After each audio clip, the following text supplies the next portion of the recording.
Good morning students. आज जो आपके लिए लाए हैं वो एक इम्पॉर्टेंट टॉपिक है आपका लेसन टू का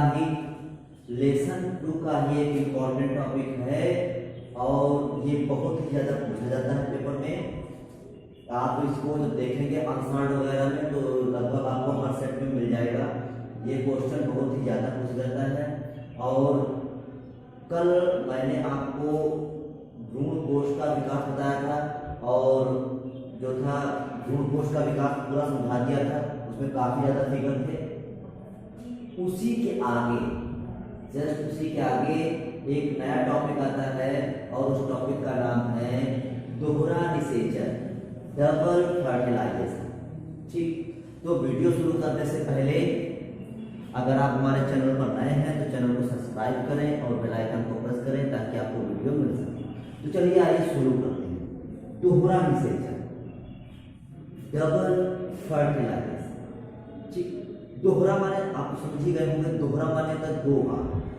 वैसे तो निषेचन एक ही बार होता है, नॉर्मली एक ही बार होता है, लेकिन जो आवृतबीजी पौधे होते हैं उसमें डबल फर्टिलाइजेशन होता है, दोहरा निषेचन होता है। क्या होता है दोहरा निषेचन, इसको जानेंगे। और सबसे पहले तो ये जानेंगे कि दोहरा निषेचन बताया किसने। ठीक, तो दोहरा निषेचन जो बताया था वो एक वैज्ञानिक थे नवासिन। और वैज्ञानिक थे नवासिन। 1898 में नवासिन नामक वैज्ञानिक ने डबल फर्टिलाइजेशन की व्याख्या की थी, इसके विषय में बताया। ठीक, तो ये इम्पोर्टेंट नाम है, साइंटिस्ट का नाम इम्पोर्टेंट है, पूछा जा सकता है कि दोहरा निषेचन किसने किया था। तो नवासिन नामक वैज्ञानिक ने दिया था, 1898 में दिया था। ठीक, तो अब जानते हैं दोहरा निषेचन, अर्थात इसमें एक बार नहीं दो बार निषेचन होता है। ठीक, कितने बार? दो बार होता है, इसीलिए इसको दोहरा निषेचन कहते हैं।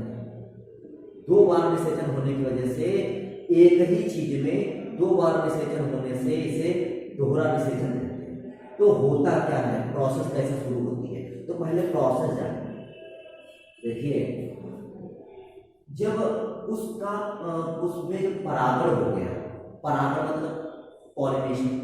ठीक, जब उसमें पॉलिनेशन अर्थात परागण हो गया, अर्थात कहें परागण का मतलब कहें तो पराग कोश से, ये क्या है परागकोश, पराग कोश से ये क्या है परागकण। ठीक, तो पराग कोश से परागकण निकलकर वर्तिकाग्र पर पहुंच गए। ठीक, पराग कोश से परागकण निकलकर वर्तिकाग्र पर पहुंच जाते हैं। वर्तिकाग्र पर पहुंचने के बाद इनमें अंकुरण शुरू हो जाता है। और अंकुरण तो पहले से हो रहा होता है, लेकिन जब ये वर्तिकाग्र पर पहुंच जाते हैं तो पहुंचने के बाद क्या होता है कि जो परागकण है, परागकण की संरचना मैंने आपको पिछले वीडियो में बताई थी। तो जो परागकण होता है, परागकण में एक जर्मपोर होता है, जनन छिद्र। उस जर्मपोर से पराग नलिका बाहर निकलती है। क्या निकलती है? पराग नलिका बाहर निकलती है। वो पराग नलिका देखो इसमें छोटी सी दिखाई दे रही है। ये पराग नलिका वर्तिका नली से होती हुई और कहाँ पहुंच जाती है? बीजांड के ओव्यूल के अंदर पहुंच जाती है। दूसरे फिगर बताया गया है, ये पराग नलिका आई है और पराग नलिका पहुंच गई है बीजांड के अंदर, अर्थात भ्रूण कोश में पहुंच गई है। कहाँ पहुंच गई है? भ्रूण कोश। ठीक, तो भ्रूण कोश में पहुंच जाती है पराग नलिका। अब पराग नलिका जब भ्रूण कोश में पहुंच गई तो पराग नलिका में क्या होता है? तो पराग नलिका में देखिए हमने लिख दिया है, पराग नलिका में दो नरयुग्मक होते हैं। ठीक, क्या होते हैं? दो नरयुग्मक। कितने? दो नरयुग्मक होते हैं, टू मेल गैमेट होते हैं। और वो भी कैसे होते हैं? अगुणित हैप्लॉइड होते हैं। कैसे? अगुणित होते हैं, हैप्लॉइड होते हैं। और सबसे आगे एक बड़ा केंद्रक होता है जिसको हम ट्यूब न्यूक्लियस अर्थात नलिका केंद्रक कहते हैं। ठीक, तो ये नलिका केंद्रक आगे आगे चलता है और इसके पीछे पीछे दोनों छोटे छोटे नलियुग्मक चलते हैं। अब ये दोनों नलियुग्मक इस जो बड़ा आगे नलिका केंद्रक है, ये नलिका केंद्रक करता क्या है, तो जो ये बड़ा आगे नलिका केंद्रक है, ये नलिका केंद्रक तेजी से जाता है और इस पराग नलिका को तोड़ देता है। देखिए इसमें दिखाया गया है, इस चित्र नंबर 3 में दिखाया गया है कि पराग नलिका जो है आगे पहुंची और जो नलिका केंद्रक था उसने पराग नलिका को तोड़ दिया। ठीक, उसके अगले हिस्से को तोड़ दिया और नलिका केंद्रक स्वयं भी नष्ट हो जाता है।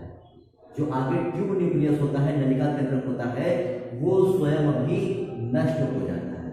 ठीक, अब नलिका केंद्रक तो नष्ट हो गया, बचे दो नलियुग्मक। वो दो नलियुग्मक भ्रूण कोश, कहाँ, भ्रूण कोश अर्थात एम्ब्रियो सेक में पहुंच जाते हैं। अब दोनों नलियुग्मक वहां पहुंच गए। अब दोनों नलियुग्मक भ्रूण कोश में पहुंच तो गए, अब वो करेंगे क्या वहां पर, तो देखिए एक नलियुग्मक हमने एरो के द्वारा दिखाया है, एक नलियुग्मक ये क्या है, मादा युग्मक। देखिए इसमें दिखाया गया है, इसमें भी लिख दिया हमने मादा युग्मक। एक नलियुग्मक मादा युग्मक के साथ जुड़ जाता है अर्थात संयुग्मन कर लेता है। तो मादा युग्मक के साथ कौन सी चीज जुड़ गई, नलियुग्मक। मेल फीमेल गैमेट के साथ मेल गैमेट जब आपस में संयुग्मन कर लेता है, फर्टिलाइजेशन कर लेता है, तो मेल गैमेट भी अवृत था, हैप्लॉइड था, फीमेल गैमेट भी हैप्लॉइड था। दोनों हैप्लॉइड आपस में मिल गए, फर्टिलाइजेशन कर दिया और एक संरचना का निर्माण होगा जिसको हम जाइगोट, द्विगुणित संरचना होती है, डिप्लॉइड होती है, जाइगोट का निर्माण करते हैं। जाइगोट द्विगुणित होता है, हिंदी में इसको युग्मनज कहते हैं। तो ये एक बार निषेचन हो गया, देखिए एक बार ये कंप्लीट हो गया। अभी दूसरा नलियुग्मक बचा हुआ है। जो दूसरा नलियुग्मक बचा हुआ है वो करता क्या है, वो द्वितीयक केंद्रक के साथ क्रिया करता है। मतलब मैंने देखिए भी किया है, इसमें एक द्वितीयक केंद्रक था, सेकेंडरी न्यूक्लियस जो कैसा था, द्विगुणित डिप्लॉइड था, कैसा था, डिप्लॉइड था। और जो डिप्लॉइड सेकेंडरी न्यूक्लियस था उसके साथ दूसरा नलियुग्मक, दूसरा मेल गैमेट जुड़ जाता है, फ्यूजन कर लेता है। ठीक, जुड़ जाने के बाद एक संरचना का निर्माण करता है। मोस्ट इंपॉर्टेंट संरचना है एंडोस्पर्म न्यूक्लियस। किसका निर्माण करता है, एंडोस्पर्म न्यूक्लियस, भ्रूण कोश केंद्र। देखिए बहुत इंपॉर्टेंट है, वो क्या था, भ्रूण कोश था। ठीक, एम्ब्रियो सेक था। ठीक, और ये एंडोस्पर्म है, वो एम्ब्रियो सेक, ये एंडोस्पर्म। बस थोड़ा सा शब्द का अंतर है, भ्रूण कोश, भ्रूण कोश, भ्रूण ये है भ्रूण कोश, क्योंकि ये भ्रूण का क्या करता है, पोषण, उसको न्यूट्रिशन देता है, पोषण देता है। तो ये भ्रूण का पोषण करता है, इसीलिए इसको भ्रूण कोश केंद्र कहा गया, जो आगे चलकर भ्रूण कोश ऊतक, भ्रूण कोश ऊतक में बदल जाता है, एंडोस्पर्म टिश्यू में बदल जाता है और भ्रूण का पोषण करता है। ठीक, तो ये हमारा पूरा प्रक्रिया हो गई डबल फर्टिलाइजेशन की। अब प्रश्न ये उठता है, समझ तो गए, लेकिन लिखेंगे कैसे, शुरुआत कहां से करेंगे, तो शुरुआत अब मैं पूरा बता रहा हूं कि आपको कैसे लिखना है। ठीक, क्या लिखना है, देखिए शुरुआत करेंगे कि दोहरा निषेचन डबल फर्टिलाइजेशन की व्याख्या नवासिक नामक वैज्ञानिक ने 1898 में की थी। ठीक, पुष्प के परागण के बाद, परागण पॉलिनेशन के बाद परागकण पुष्प के वर्तिकाग्र पर पहुंचकर अंकुरित हो जाते हैं और उनके जनन क्षेत्र से, जल कोर से पराग नलिका निकलती है। पराग नलिका वर्तिका नली के अंदर होती हुई भ्रूण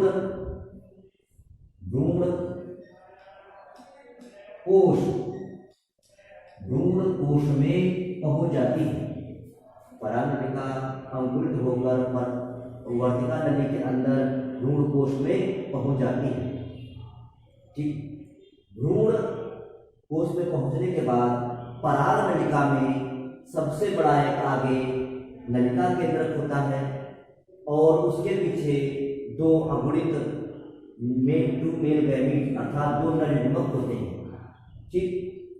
नलिका केंद्रक पराग नलिका को, पॉलिप ट्यूब को तोड़ देता है और पॉलिप ट्यूब टूटने के साथ ही साथ नलिका केंद्रक भी नष्ट हो जाता है।